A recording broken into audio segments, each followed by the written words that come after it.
সম্প্রতি মাওলানা গিয়াসউদ্দিন তাহরির একটি আলোচনার অংশবিশেষ সোশ্যাল মিডিয়াতে ব্যাপকভাবে ছড়িয়ে পড়েছে।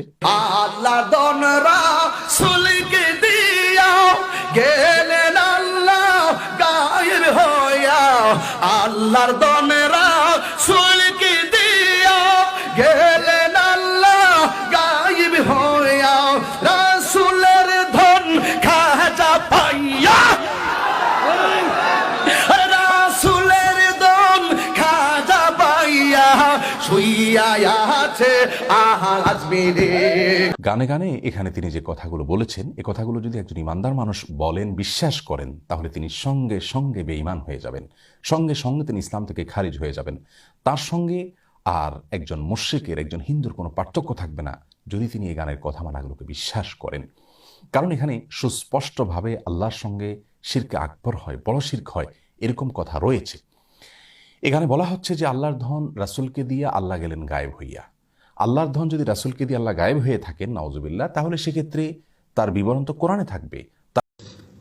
তিনি বলছেন যে আল্লাহর ধন রাসূলকে দিয়ে আল্লাহ গেলেন গায়েব হয়ে, রাসূলের ধন খাজায় পাইয়া শুইয়া আছেন আজমিরে, কেউ ফিরে না খালি হাতে খাজা তোমার দরবারে। জাতীয় কথা কোরআন হাদিসের দৃষ্টিতে এর বিধান কি এবং কোরআন হাদিসের দৃষ্টিতে এর মূল্যায়ন কি?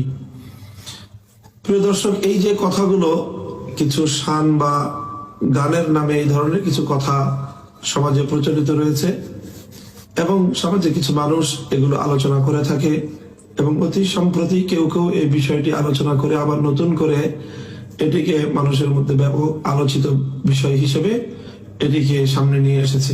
এখানে যেই সুনির্দিষ্ট যেই কথাগুলো উল্লেখ করা হয়েছে, সেই কথাগুলোর উপর ভিত্তি করে আসলে কোনো ব্যক্তি সম্পর্কে অথবা এই কথাগুলো সম্পর্কে আমাদেরকে যদি শরীয়তের বিধান আলোচনা করতে হয়, তাহলে শুধু কথার বাহ্যিক শব্দের উপর আলোচনা করাটাই এখানে যথেষ্ট নয়, বরং যে এই কথাগুলো লিখেছে এবং যে এই কথাগুলো বলছে, গাইছে, তার যে উদ্দেশ্য কি, তার নিয়ত কি এবং সে কি উদ্দেশ্যে এগুলো বলছে, সেই উদ্দেশ্যের সাথেও এর ঘনিষ্ঠ সম্পৃক্ততা রয়েছে।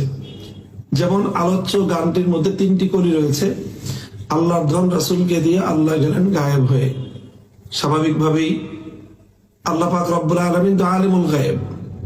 দ্বিতীয় যে বিষয়, রাসূলের ধন খাজা পাইয়া শুয়ে আছেন আজমিরে। রাসূলের ধন মুঈনুদ্দিন চিশতি রহমতুল্লাহ আলাইহি পেয়েছেন। এর স্বাভাবিক অর্থ আমরা এটা ধরতে পারি যে আল্লাহর পক্ষ থেকে রাসূল সাল্লাল্লাহু আলাইহি ওয়াসাল্লাম ওহী পেয়েছেন, আল্লাহর পক্ষ থেকে আসমানি ইলম এসেছে আল্লাহ রাসূলের নিকট, এবং আরো অনেক সরাসরি ফয়ুজ এবং বারাকাত আল্লাহর পক্ষ থেকে আল্লাহ রাসূলের কাছে এসেছে।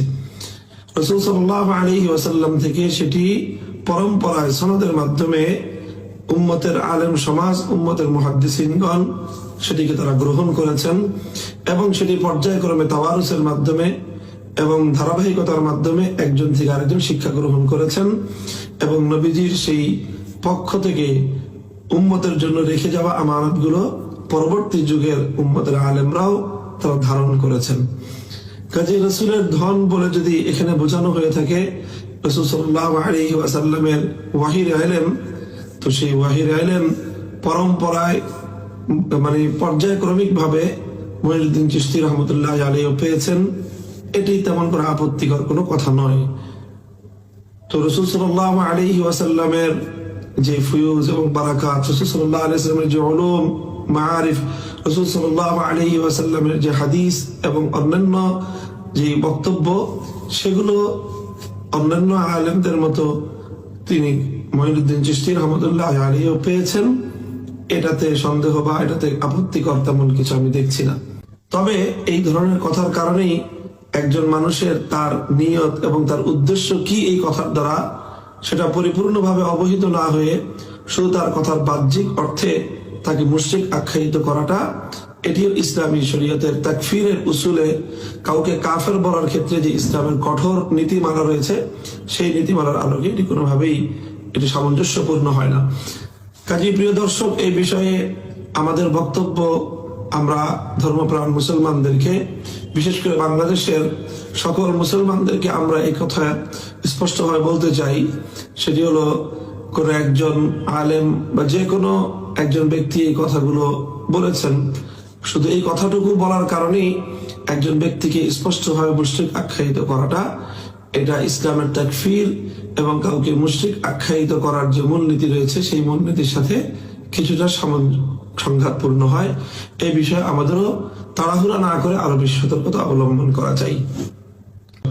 ইসলামী শরীয়তের আলোকে কোন ব্যক্তি যখন কোন একটি কথা বলবে, সেই কথার যদি অনেক রকম মর্ম থাকার সম্ভাবনা থেকে থাকে, আর সেই মর্মগুলোর মধ্যে কোনো একটি মর্মে যদি তাকে কাফের অথবা শিরক আখ্যায়িত না করার অবকাশ থাকে, তাহলে একজন আগে থেকে মুমিন পরিচিত একজন ব্যক্তিকে শুধুমাত্র এমন একটি কথার কারণে মুশরিক আখ্যা দেওয়ার কোনো অবকাশ নেই। কাউকে মুশরিক আখ্যা দিতে চাইলে বা মুশরিক আখ্যা দিতে হলে আরো অনেক সুস্পষ্ট, আরো প্রমাণ দরকার, সুস্পষ্ট তার শিরকের কার্যকলাপে লিপ্ত হওয়া প্রয়োজন।